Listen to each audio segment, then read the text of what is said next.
kind of transitioning into your photography, what is your philosophy, or how do you capture people? Because that's one of the things that when I shot the video with you, I mean, kind of one of the reasons why you're on the podcast right now is that it was like when I was shooting with you, I was shocked by the way that you were like talking to me, and the way that it's like I very, very, very rarely shoot with people that have any understanding what's going on behind the camera.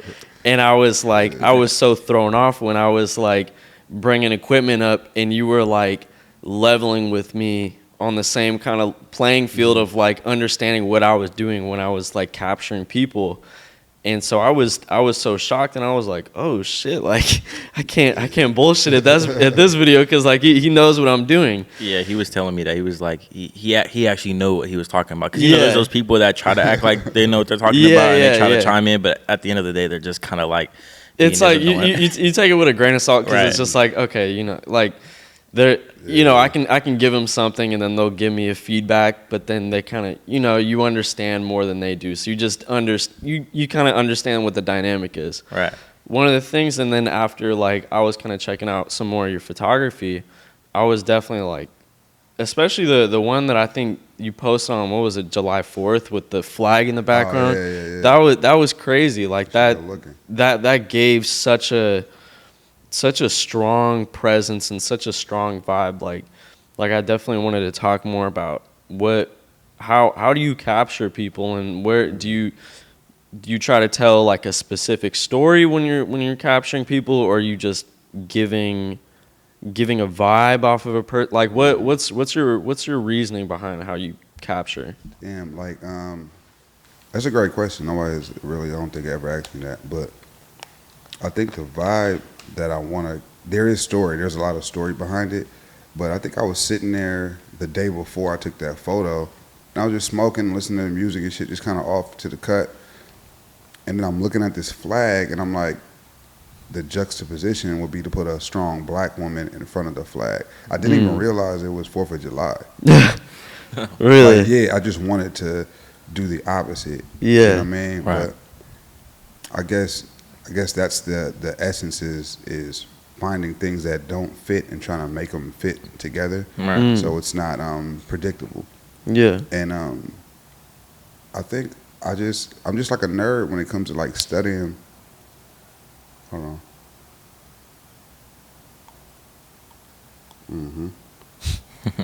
When it comes to like studying like photography and videography and lighting, and then so I just became like interested in how it really works, because a lot of people, like you said, they kind of just say whatever.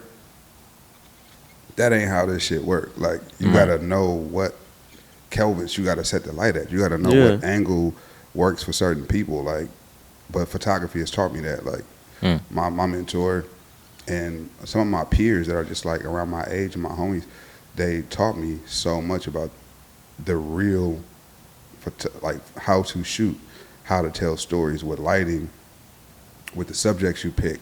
So I'm just completely immersed in that, and then people meet like me as a rapper and they don't connect the two, but it's all art to me. It's the same with music, it's the same with photography, same with directing. It's all the same, but all of it is a story. You know what I mean? You use certain lighting for certain people. Somebody got a big ass forehead, you can't light a certain way because the shadows on the face. It's just like shit you just gotta fucking know, like in order for it to work. Right. And I just take it hella serious. Like, I mean, I'll nerd out on YouTube till 5 in the morning watching so-and-so's, like how did Quentin Tarantino get this story out of, you know what I mean? Yeah. Facts. It's just something I enjoy doing, whether it be sports. Like some people love sports and they just nerd out on sports and can tell you every single player that did whatever the fuck. But I'm more like, nah, shooting to the corner because it gives the room more depth. Like I'm into that. Like, you know what I mean? That's just what I'm into. So. Are there any specific photographers or like filmmakers or any specific artists that like you particularly look at, or are you kind of more so like not super into specific artists? No, I'm not super into specific artists like Gordon Parks or something, like old school photographers like that. I kind of like love their work because they capture something that will never happen again, like the rareness of Jim Crow and all that shit that was happening. Yeah. But at this point, anything I see is inspiration. Everything is inspiration. Any photographer I see is like, oh, that shit crazy. And I'll go into a rabbit hole and, okay, boom. All right, what's up with this?